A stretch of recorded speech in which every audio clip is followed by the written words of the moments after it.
Students, happy good morning. કેમ છો બધા લોકો? મજામાં? ઓકે, હવે ઘણા લોકોને એમ થતું હશે સર કેટલા લેક્ચર થયા એક ચેપ્ટરમાં, તો હવે આપણે ચેપ્ટર પૂરું ક્યારે કરીએ? તો આજે લાસ્ટ લેક્ચર છે આ ચેપ્ટરનો. થોડી કે નાની એવી વસ્તુઓ જોવાની છે, ખાલી અગત્યની છે, પણ એમસીક્યુ ને એક વાક્ય માટે તમને એવું પૂછાય છે. ઓકે, ખાસ કરીને એક વાક્યમાં પણ પૂછાય છે, એમસીક્યુમાં પણ પૂછાય છે, અને એના પછીનું જે ચેપ્ટર આવશે ત્યારે આ નિયમ ઘણો એવો કામ લાગે તેવો છે. ઓકે, પછી લાસ્ટ લેક્ચરમાં આપણે વિચારીએ તો લાસ્ટ લેક્ચરમાં લાસ્ટમાં આપણે આવો કોઈ નિયમ જોયેલો હતો કે r -x y, એટલે કે ચલ x ને ચલ y માં x ની કિંમત આપણે માઈનસ કરીએ, ચિહ્ન બદલાવીએ, તો r નું ચિહ્ન પણ શું થઈ જાય? બદલી જાય. આવું જોયેલું હતું. બીજું આવું પણ હતું, એમાં કંઈક આ x ની ન બદલાવીએ પણ y ની નિશાની બદલાવીએ તો પણ r કેવો થઈ જાય? માઈનસ. સમજાય છે?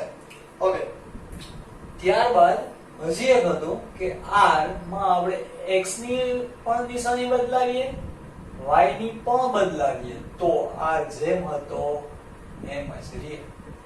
આ ત્રણ નિયમો જોયા હતા. હજી એક નવો નિયમ જોઈએ છીએ કે સહસંબંધાંક r ની કિંમત ઉગમ બિંદુ અને માપના પરિવર્તનથી બદલાતી નથી. ખૂબ જ અગત્યનો નિયમ છે, કેમ કે આના પછીનું ચેપ્ટર છે એમાં બહુ કામ લાગશે નિયમ. હવે ઉગમ બિંદુ અને માપના પરિવર્તનથી બદલાતી નથી. બદલાતી નથી એટલે આ જેમ હોય એમ જ રહે છે. આ નિયમમાં જ જો તમે લોકો જોયું, પણ કોઈ એક વસ્તુ જોઈ. ઓકે, હવે ઉગમ બિંદુ એટલે શું અને માપ એટલે શું, આ બંને ખબર હોવી જોઈએ. ઓકે, ઉગમ બિંદુ એટલે શું અને માપ એટલે શું, બંને ખબર હોવી જોઈએ. ઉગમ બિંદુ એટલે પ્લસ અને માઈનસ, માપ એટલે ગુણાકાર અને ભાગાકાર. હવે જો બંનેના પરિવર્તનથી બદલાતી નથી એટલે આ જેમ હોય એમ જ. આવું તમે ભણી ગયા છો ક્યાં? તો કે સર અમે આવું આ જગ્યાએ ભણી ગયા, x બરાબર u માઈનસ a. જો માઈનસ કર્યો તો સોરી, u બરાબર x માઈનસ a.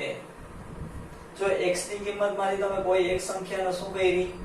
માઈનસ. હવે આ ન કરો અને x એમને લઈને દાખલો કરો તો પણ r નો જવાબ બદલાતો નથી.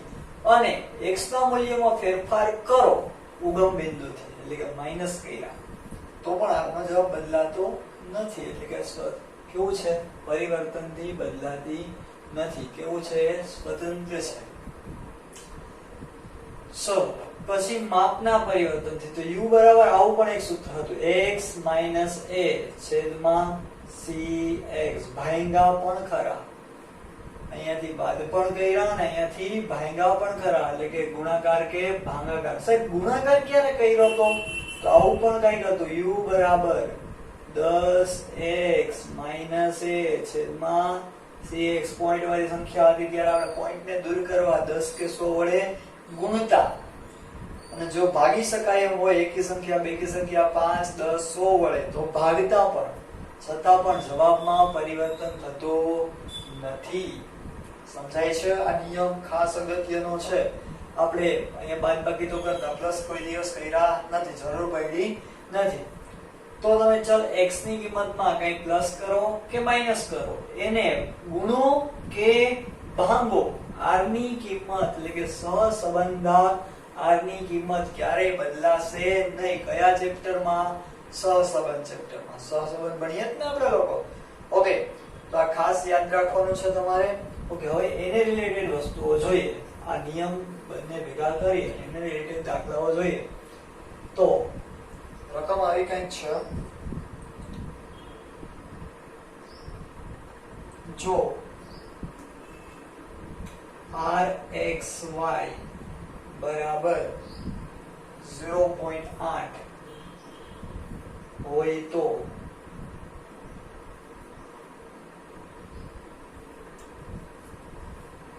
નીચેના માટે r uv મેળવો.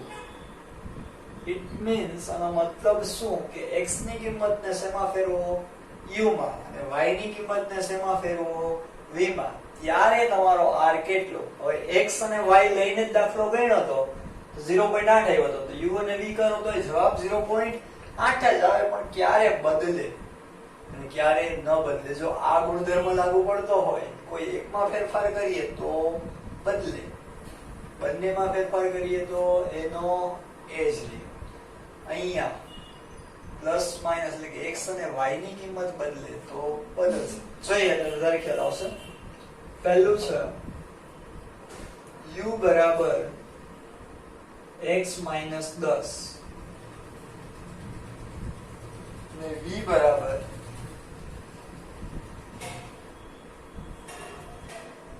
y plus 10.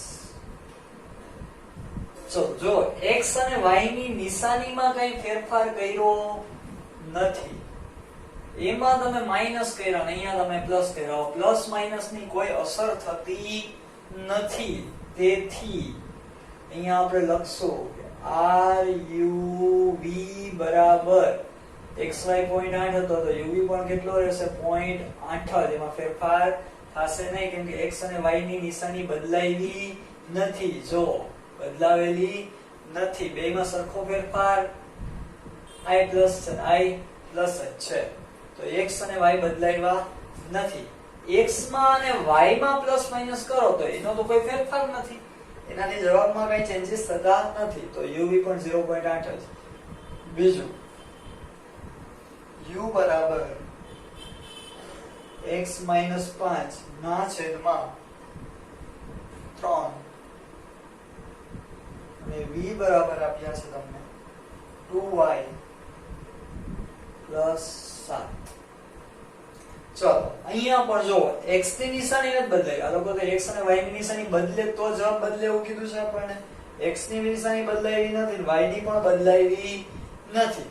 પછી તો કે -5. હવે પ્લસ માઈનસ નો ફેરફાર હાલતો નથી, જવાબ એનો જ રહે. ભાંગ્યા છે ચાલશે, પ્લસ કર્યા છે વાંધો નથી, ગુણ્યા છે હાલ. ગુણાકાર ભાગાકાર થી કોઈ ફેરફાર થતો નથી. જો x ની અને y ની નિશાની બદલે તો જ r બદલે. હવે આમાં બેમાં કાંઈ એવું છે નહીં, તેથી r u v જેમ હતો એમ 0.8. ત્રીજું જોઈએ u બરાબર 2x minus 3 ના છેદમાં 10 અને v બરાબર તમને આપેલા છે 10 minus y ના છેદમાં 100.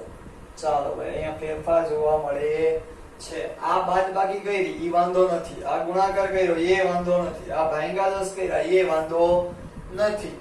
x ની નિશાની પ્લસ ઈ પ્લસ જ છે, અહીંયા ઈ પ્લસ જ હતી. ક્યાં આપણે જવાબ આપ્યો? એમાં પણ 10 માઈનસ y કેવો કર્યો?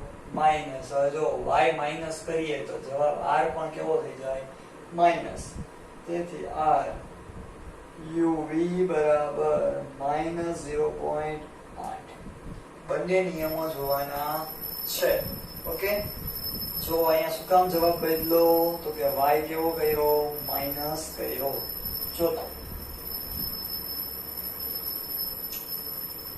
5 minus x ભાગ્યા 2 u બરાબર 5 minus x ભાગ્યા 2 અને v બરાબર 5 plus y ભાગ્યા 2 5 plus y ભાગ્યા 2. હાલ ભાઈ x ની નિશાની કેવી કરી? ચાલો ભાઈ બદલાઈ ગઈ. અહીંયા x પ્લસ હતો, અહીંયા કેવો ગયો? માઈનસ. બદલાવે તો પતી ગયું. પણ y પણ ચેક કરવાનો, y પાછો પ્લસ હતો ઈ જ રાખ્યો છે. હવે એક માઈનસ y x માઈનસ ને y પ્લસ, તો જવાબની નિશાની પણ ચેન્જ બે માઈનસ કર્યા હો તો જવાબ એનો એ જ રહે. ઓકે, તો આમાં નિશાની બદલાશે જવાબની. તેથી r UV બરાબર -0.8. અહીંયા પણ બદલાણો, અહીંયા પણ બદલાણો. અહીંયા y ની નિશાની બદલી છે, અહીંયા x ની નિશાની બદલી છે. પાંચમું જોઈએ. u બરાબર 20 - x ના છેદમાં 3. v બરાબર 20 - y છેદમાં 7. ચાલો, x y પ્લસ હતા, અહીંયા x ને માઈનસ કર્યા, y ને પણ માઈનસ કર્યા. એનો મતલબ નિયમ આ લાગુ પડશે કે x ને બદલાવો છો તો y ને બદલાવો, તો જવાબમાં કઈ ફેરફાર થશે નહીં. તો તેથી r બરાબર 0.8, સોરી r નહીં પણ r u, જેમ કે x અને y ને આપણે શેમાં ફેરવા, u અને v માં 0.8. ખાસ અગત્ય. તો ભાઈ સરખું સમજજો. x ને y બે પ્લસ છે, એનો મતલબ નિશાનીમાં ફેરફાર કર્યા નથી.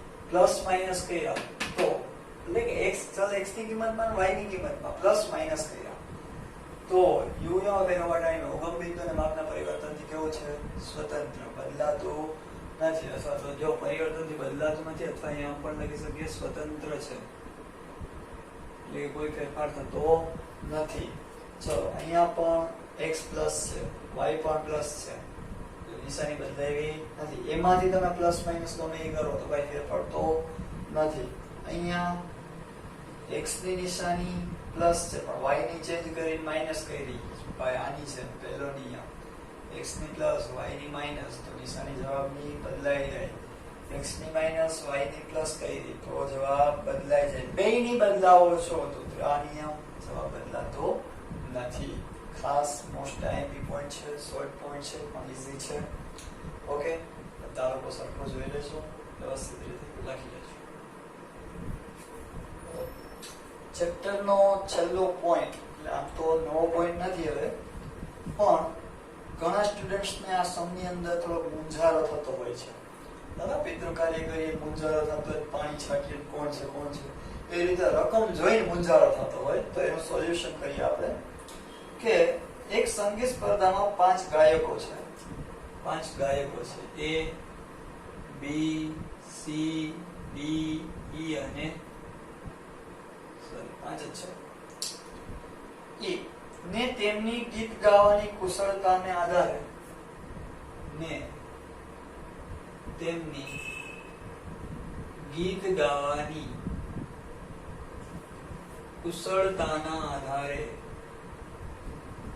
રકમ જ ખાસ જોવાની છે. દાખલો ગણતા તો આવડે છે તમને બધા. આધારે 2 નિર્ણાયકો મૂલવે છે. 2 નિર્ણાયકો મૂલવે છે એટલે કે એના ગીત જે ગાય છે એનું ઓબ્ઝર્વેશન કરે છે. આ 5 ગાયકોને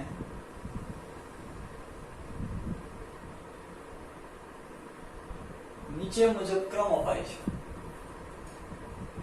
નીચે મુજબ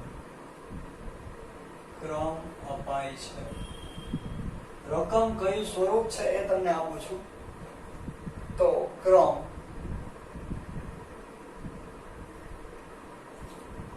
1, 2, 3, 4, 5. નિર્ણાયક 1. પહેલો નિર્ણાયક છે એનો શું કહે? CABED. CABED.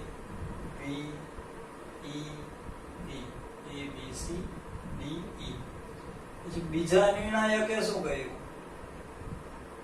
નિર્ણાયક 2. BCDAE. BCDA અને E. આ તમારી રકમ છે. જે શું થયું? ટપા પડતા બંધ. જો હવે નોર્મલી 5 કોમ્પિટિટર છે. 5 લોકો ગાવા માટે ઊભા થાય છે. 5 કોણ છે? A, B, C, D અને E. અને સામે જજીસ કેટલા છે તો કે 2, નિર્ણાયક 1 અને નિર્ણાયક 2. હવે તમે લોકો ઓલું ઇન્ડિયન આઇડિયલ છે, ડાન્સ ઇન્ડિયા ડાન્સ છે, આ બધું જોતા હશો. એમાં સામે જજીસ બેઠા હોય ડાઘિયા. ઘણી વાર ડાઘિયા પોતપોતે બાજતા હોય. તો અહીંયા પણ એવું જ છે, પહેલો નિર્ણાયક અને બીજો નિર્ણાયક. ગાયક તો 5 જ છે, પરંતુ બહેનું એવું કે બે વચ્ચે થોડો ઘણો મતભેદ થયો હોય. બંને ને જે મૂલવણી કરી હોય થોડી ઘણી કેવી શું હોય, અલગ હોય. તો બંને ક્રમ પણ કેવા આપેલા હોય, અલગ. તો પેલો એક જજીસ કે ભાઈ મારે એ ને બીજો નંબર આપવો, તો બીજો જજીસ કે મારે સી ને બીજો નંબર આપવો. સમજાય છે? આ રકમને આપણે પ્રોપર અરેન્જ કરવાની છે, ત્યારબાદ દાખલો ગણવાનો છે. તો જોઈએ, જો ગાયકો તો 5 જ છે, એમાં ફેરફાર છે નહીં. તો આપણે પહેલી કોલમ બનાવશું ગાયક. ગાયક ને આપણે ક્યાંય ધ્યાનમાં લેવાના હોતા નથી. આપણે તો એને આપેલા ક્રમ ધ્યાને લેવાના હોય છે, એટલે કે rx અને ry. નિર્ણાયક એકે આપેલા ક્રમને કહેશો rx. હવે જોઈને લખીએ, નિર્ણાયક 1 એ આપેલ ક્રમ જેને કહેશો તમે rx. પછી નિર્ણાયક 2 એ આપેલ ક્રમ જેને કહેશો તમે લોકો ry. ગાયક કયા કયા છો? a b c d અને e. ગાયક થઈ ગયા 5 એ 5. હવે નિર્ણાયક એકે આપેલ ક્રમ, નિર્ણાયક 1 એને કેટલામો ક્રમ આપ્યો? એ ને ક્રમ આપ્યો બીજો. સમજાય છે? નિર્ણાયક એકે એને કેટલામો ક્રમ આપ્યો છે તો કે બીજો. ક્રમની કોલમ છે, રકમ અરેન્જ કરવી છે કે બાકી બધું આવડે છે. નિર્ણાયક એકે બી ને કેટલામો ક્રમ આપ્યો? બી ને આપ્યો ક્રમ નંબર 3, સી ને નંબર 1, સી ને પહેલો નંબર આપી દીધો, ડી ને આપ્યો 5મો અને ઈ ને આપ્યો હોય તો કે 4થો. ચાલો, થઈ ગયો અરેન્જ. કોણ? પેલા એ જેને જેમ નંબર આપ્યા એ બીજા કંઈક અલગ રીતના આપ્યા હોય. તો નિર્ણાયક 2 એને કેટલામો ક્રમ આપ્યો? 2 ને એટલે બીજામાં જોવાનું, એને નંબર આપ્યો 4થો. જો વિચાર કરો, આ એ એકે આને બીજો આપ્યો, બીજા એને 4થો આપ્યો. બહુ મોટો ડિફરન્સ આવી ગયો. બી ને આપ્યો પહેલો, આ કે ત્રીજો નંબર આવે, ઓલો કે પહેલો નંબર આવે. આ નહીં કે બહુ સારું કરે છે, બહુ સારું ગાય છે. સી ને બીજો નંબર, સોરી, નિર્ણાયક 2 સી ને બીજો નંબર આપેલો છે. આને પહેલો આપ્યો, ઓલા એ બીજો આપ્યો. ડી ને આપેલો નંબર છે ત્રીજો અને ઈ ને આપેલો નંબર છે 5. ખાસ એક વાર ચેક કરી લો બરાબર નંબર આપેલા છે કે નહીં. નિર્ણાયક 1, સી ને પહેલો, એ ને બીજો, બી ને ત્રીજો, ઈ ને ચોથો. જો આખી રીતે સમજજો કેમ નંબર આપ્યા છે. ઓકે, નિર્ણાયક 2 માં બી ને પહેલો, સી ને બીજો, ડી ને ત્રીજો, એ ને ચોથો અને ઈ ને 5મો. હાલો, rx ry મળી ગયા. જેમ કરતા હતા એમ શું કરશો? ડી બરાબર rx માઈનસ ry. આ બંનેની બાદબાકી.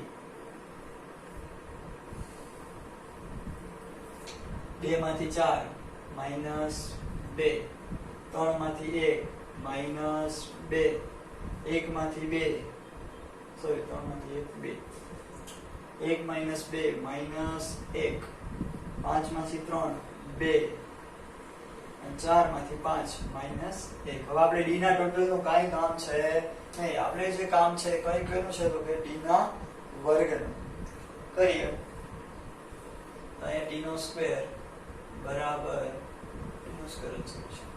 2 નો વર્ગ 4, 2 નો વર્ગ 4, 1 નો 1, 2 નો 4, 1 નો 1. હવે 4 તેરી 12, 13 ને 14. તો સિગ્મા ડી નો વર્ગ બરાબર 14. આને ક્યાં મૂકવા જવાનું છે તમારા લોકોએ તો કે સૂત્રમાં કિંમત તો r બરાબર 1 માઈનસ 6 સિગ્મા d સ્ક્વેર ના છેદમાં n into n square minus 1 બરાબર 1 માઈનસ 6 ના 6 સિગ્મા d સ્ક્વેર આવ્યો તમારી પાસે 14 n કેટલો તો કે 5 ગાયકો હતા તો n કેટલો હોય 5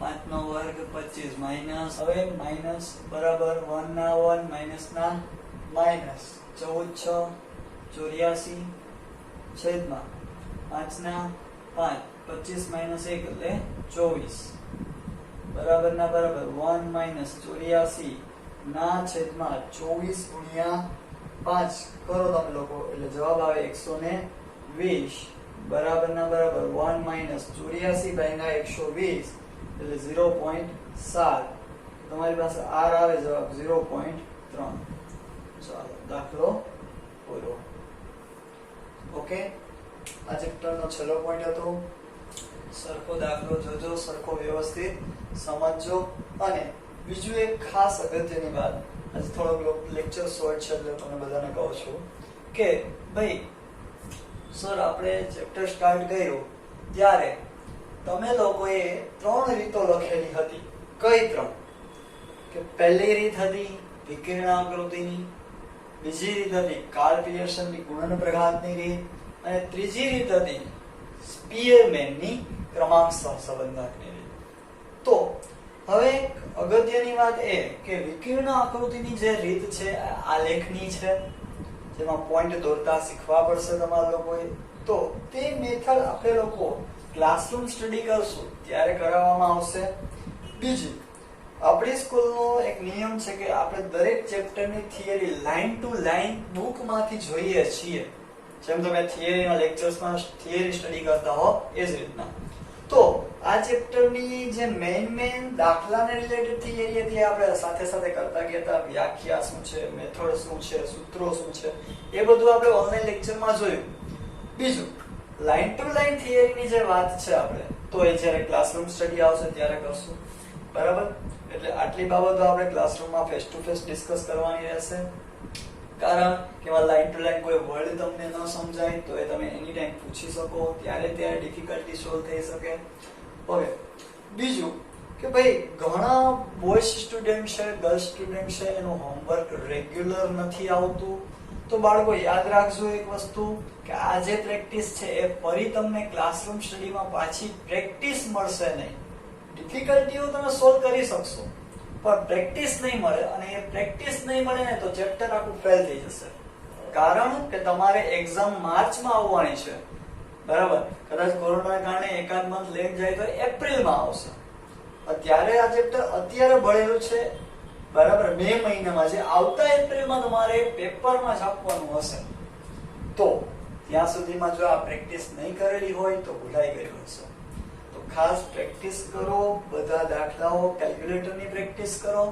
ઓકે બાકી હેરાન થઈ જશો ઈઝી ચેપ્ટર છે 12 માર્કનો વેઇટ છે સ્ટેટિસ્ટિકમાં પહેલો ભાગના બધા ચેપ્ટર 12 માર્કના વેઇટના છે 12 ચોકો 48 માર્ક કવર થાય ચારે ચાર ચેપ્ટર ખૂબ જ ઈઝી છે તો આ ચારે ચાર ચેપ્ટરની ખૂબ અગત્યની પ્રેક્ટિસો આપણે કરવાના છીએ એ ધ્યાને લેજો બીજી એક ખાસ અગત્યની વાત કે હવે આ ચેપ્ટર પૂરું કર્યું તો હવે સર કયું ચેપ્ટર સ્ટેટનું ના હવે આપણે લોકો અકાઉન્ટનું ચેપ્ટર ચાલુ કરવાના છીએ તો પરંતુ ઈ પહેલા તમારે હજી ઘણી બધી પ્રેક્ટિસ બે દિવસ હજી આની પ્રેક્ટિસ ચાલશે હોમવર્કમાં હું તમને પીડીએફ મોકલતો રહીશ હોમવર્કની હજી આના ઉદાહરણો આમાં આપણે કરેલા છે લેક્ચરની અંદર છતાં પણ ફરીથી તમારે કરવાના રહેશે બધા જ ઉદાહરણો ત્યારબાદ કોઈ ડિફિકલ્ટી હશે તો એનું સોલ્યુશન કરવાનું રહેશે બીજી બુક રેફરન્સ બુકોમાંથી પણ તમને પ્રેક્ટિસ આપીશ એ પણ કરવાની છે એટલે હજી આશરે 80 જેવા દાખલાઓ કરવાના છે પ્રેક્ટિસમાં તમારે ઓકે અને બીજું એમ ન કે સર અમે અત્યારે ઘરે બેઠા એટલે આટલું હોમવર્ક છે નહીં પહેલા જ્યારે સ્કૂલમાં ક્લાસરૂમ સ્ટડી થતું ત્યારે પણ આટલી પ્રેક્ટિસ સ્ટુડન્ટ કરેલા જ છે આપણે ક્લાસરૂમ સ્ટડી હોય ત્યારે કે જો તમને બુક્સ બતાવીશ બધા લોકોને ઓકે તો એ પ્રેક્ટિસ ખાસ કરવાની છે અગત્યની ત્યારબાદ જ અકાઉન્ટનું ચેપ્ટર ચાલુ થશે જ્યારે તમે તમામ પ્રકારનું હોમવર્ક સબમિટ કરાવી દેશો ત્યારે જ કેમ કે અકાઉન્ટમાં પછી તમે સ્ટેટની જેમ જો કદાચ ડ્રીલ રાખશો તો અકાઉન્ટમાં મેળ આવશે નહીં, તેમાં પણ પ્રેક્ટિસ તો જરૂરી જ છે. ઓકે, તો ખાસ ધ્યાન લેજો. હવે પછી આપણે અકાઉન્ટનું ચેપ્ટર સ્ટાર્ટ કરશું. પાઘડી નામનું ચેપ્ટર છે તે. ઓકે, આ ચેપ્ટરમાં ક્યાંય પણ કોઈ પણ ડિફિકલ્ટી આવે, હવે તમને મિક્સ પ્રેક્ટિસ આપીશ, તેમાં કોઈ ડિફિકલ્ટી આવે તો એની ટાઈમ પૂછી લેજો. Okay, best of luck.